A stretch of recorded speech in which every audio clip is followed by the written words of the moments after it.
on today's video, we are going to try this bun in our thin, fine hair.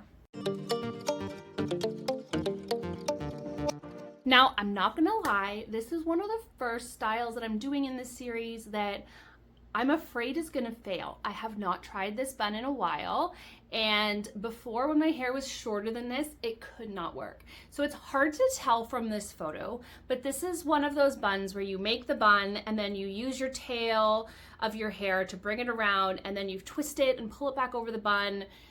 It needs some length. And my hair was always sitting around my collarbone and it simply was not long enough. So I could not create that style. Now I have gained a bit of length, so I'm gonna try it again. I'm not sure if it's enough length, and the density is definitely going to be a challenge as well because the ends are gonna be quite thin, but we're gonna see if we can make it work together. So we are going to pull it up into a high ponytail,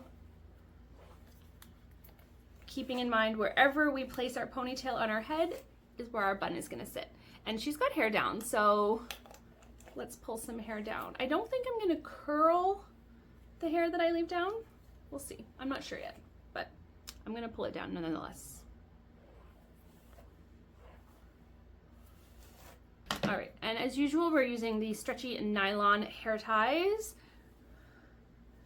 And we're just going to create a ponytail and then do one of these little half buns where you've got a whole tail left here. Now what we do is we take our tail, split it into two. I'm gonna give it a little twist because I have layers and I don't want them to come out. I'm gonna bring everything to the front, grip it together. I'm gonna use a little tiny plastic hair tie to tie those ends together.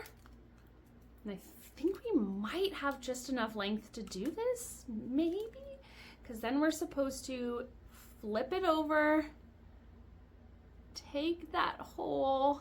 And you notice I did not fluff and pull my bun before this. Okay, so now we have got the flip over. So then I'm just gonna pull my bun apart a little, like this.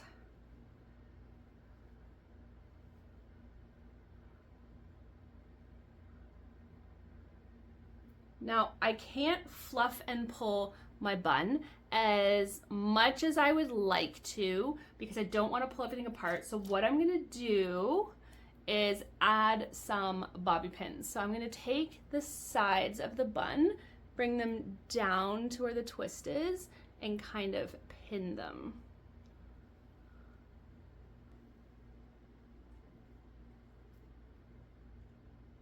Okay, so not bad. This actually went better than I expected. I don't think it's a fail. It's not exactly the same, but it's pretty darn close. I think as close as we're going to get with our hair. I'm gonna show you the back. I think to get the back perfect, I'd have to use a mirror to look at the back and probably add another pin, but I'll show you what it looks like without doing that. Not bad, not bad. I'd probably refine it with a pin. I'm not gonna curl the pieces down because I'm trying to use less heat on my baby hairs at the front so we can get them to keep growing, but you don't have to curl them. It doesn't have to be exactly the same as the picture, but the bun worked actually much better than I thought it would. I thought I would need a bit more length and it surprised me. So that's your cue to try things. Even if you're not sure it's gonna work, that shouldn't stop you from trying because you might surprise yourself. So I think that was another successful Pinterest hairstyle that we can replicate in our thin, fine hair. This is another fun bun you can try, one that I haven't been able to do in a long time because my hair's always been too short, so that's fun, and I will definitely play with this style more and see if I can do even more with it and find some other ways to make it work really well for our hair type. Thank you so much for watching today. I hope you found that helpful and I hope you're enjoying this Pinterest hairstyles series. If there's any specific hairstyles that you would like me to try and replicate in the thin, fine hairstyle type, then let me know in the comments and send those to me because I would love to do that for you. I will see you in the next video. Thank you so much for watching. Bye!